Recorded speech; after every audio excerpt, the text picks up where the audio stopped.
പലപ്പോഴും വീട് വൃത്തിയാക്കുന്നതും ബുക്കുകൾ അടുക്കി വെക്കുക അല്ലാന്നുണ്ടെങ്കിൽ പേഴ്സണൽ ഹൈജീൻ കാത്തു സൂക്ഷിക്കുക ഇതൊക്കെ കണ്ടു കഴിഞ്ഞാൽ ആളുകൾ പറയാറുണ്ട് അവർക്ക് OCD ആണ് എന്നുള്ളത്. പക്ഷെ യഥാർത്ഥത്തിൽ അത് OCD അല്ല. OCD എന്നാൽ ഒബ്സസീവ് കമ്പൽസീവ് ഡിസോർഡർ.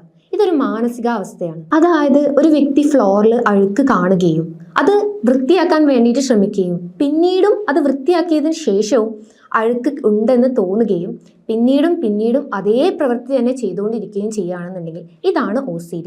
ഇത് മാത്രമല്ല, കൈ കഴുകിയിട്ടും അത് വൃത്തിയായിട്ടില്ല എന്നുള്ള തോന്നല്, അതുപോലെ തന്നെ വാതിൽ അടച്ചിട്ടും ഞാൻ വാതിൽ അടച്ചില്ല എന്നുള്ള തോന്നല്, ഇതൊക്കെ നിരന്തരമായി തോന്നുകയും അതേ പ്രവൃത്തി തന്നെ നിരന്തരമായി ചെയ്തുകൊണ്ടിരിക്കുകയും ചെയ്യുകയാണെന്നുണ്ടെങ്കിൽ അതാണ് OCD. അതായത് ആവർത്തിച്ചുള്ള ചിന്തയും പ്രവർത്തനവും കാരണം നമുക്ക് ഉത്കണ്ഠയും സമ്മർദ്ദവും ഉണ്ടാവുന്നു. ഇത് നമ്മുടെ ഡെയിലി ലൈഫിനെ ബാധിക്കുമ്പോഴാണ് അതൊരു OCD ആണ് എന്ന് നമ്മൾ പറയുന്നത്. കൃത്യമായ ചികിത്സയും മാനസിക പിന്തുണയും ലഭിക്കുകയാണെന്നുണ്ടെങ്കിൽ ഈ ലക്ഷണങ്ങളെ നമുക്ക് നിയന്ത്രിക്കാനാവും.